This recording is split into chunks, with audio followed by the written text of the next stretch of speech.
ഈ വരുന്ന തദ്ദേശ തെരഞ്ഞെടുപ്പിൽ തിരുവനന്തപുരം കോർപ്പറേഷൻ ഏതു വിധേനയും പിടിക്കുക എന്നത് സംസ്ഥാന ബി.ജെ.പിയുടെ പ്രധാനമായ ലക്ഷ്യമാണ്. എന്നാൽ തലസ്ഥാനത്ത് സമാനതകളില്ലാത്ത പ്രതിസന്ധി നേരിടുകയാണ് ഇപ്പോൾ ബി.ജെ.പി. ബി.ജെ.പി തൊട്ടതെല്ലാം പുലിവാലാകുന്ന സാഹചര്യമാണ് ഉള്ളത്.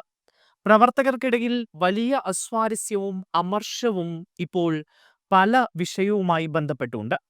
പാർട്ടി നേതൃത്വത്തിനെതിരെ ഗുരുതര പരാതി ഉന്നയിച്ച് സിറ്റിംഗ് കൗൺസിലർ അടക്കം രണ്ടുപേരാണ് ആത്മഹത്യ ചെയ്തത്.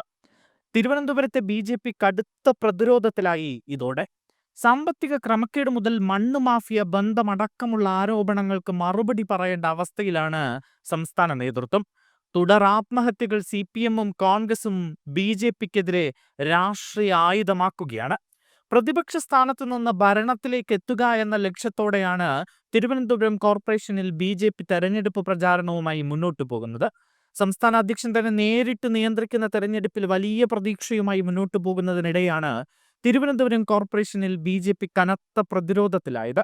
തിരുമല കൗൺസിലർ അനിൽകുമാർ നേതാക്കൾക്കെതിരെ ഉന്നയിച്ചത് സഹകരണ ധനകാര്യ സ്ഥാപനവുമായി ബന്ധപ്പെട്ട സാമ്പത്തിക ക്രമക്കേടാണ്. തൃക്കണ്ണാപുരത്ത് സ്ഥാനാർത്ഥിത്വം ആഗ്രഹിച്ച ആനന്ദ് മണ്ണ് മാഫിയ ബന്ധമടക്കമുള്ള ആരോപണങ്ങൾ ഉന്നയിച്ചാണ് നേതൃത്വത്തെ പ്രതിസന്ധിയിലാക്കിയത്. തിരുവനന്തപുരം കോർപ്പറേഷനിൽ തിരുമലയും തൃക്കണ്ണാപുരവും ബി.ജെ.പിയുടെ എ ക്ലാസ് വാർഡുകളാണ്. നിയമസഭാ തെരഞ്ഞെടുപ്പിൽ ബി.ജെ.പി ഏറെ വിജയസാധ്യത കൽപ്പിക്കുന്ന നേമം മണ്ഡലത്തിലാണ് ഈ രണ്ട് വാർഡുകളും ഉൾപ്പെടുന്നത്. അതിനാൽ തന്നെ പ്രാദേശിക ചേരിതിരിവ് ചെറുതല്ലാത്ത തലവേദനയാണ് പാർട്ടി നേതൃത്വത്തിന് ഇപ്പോൾ ഉണ്ടാക്കുന്നത്. തിരുമല കൗൺസിലർ അനിൽകുമാറിന്റെ മരണത്തിന് പിന്നാലെ കൂടുതൽ സാമ്പത്തിക ആരോപണങ്ങളും നേതാക്കളെ ചുറ്റിപ്പറ്റി ഉയരുന്നുണ്ട്.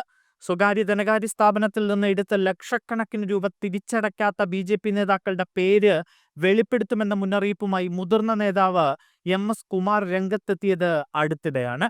ഇതിനിടെ നെടുമങ്ങാട് നഗരസഭ വാർഡിലെ സ്ഥാനാർത്ഥിത്വ തർക്കത്തെ തുടർന്ന് നടന്ന ആത്മഹത്യാ ശ്രമവും പ്രചാരണ വേദിയിൽ ബി.ജെ.പിക്ക് തലവേദനയാവുകയാണ്. തലസ്ഥാനം പിടിക്കുക എന്ന ബി.ജെ.പിയുടെ ലക്ഷ്യം പൊലിഞ്ഞു പോകുമോ എന്ന ചോദ്യമാണ് ഇപ്പോൾ ഉയരുന്നത്.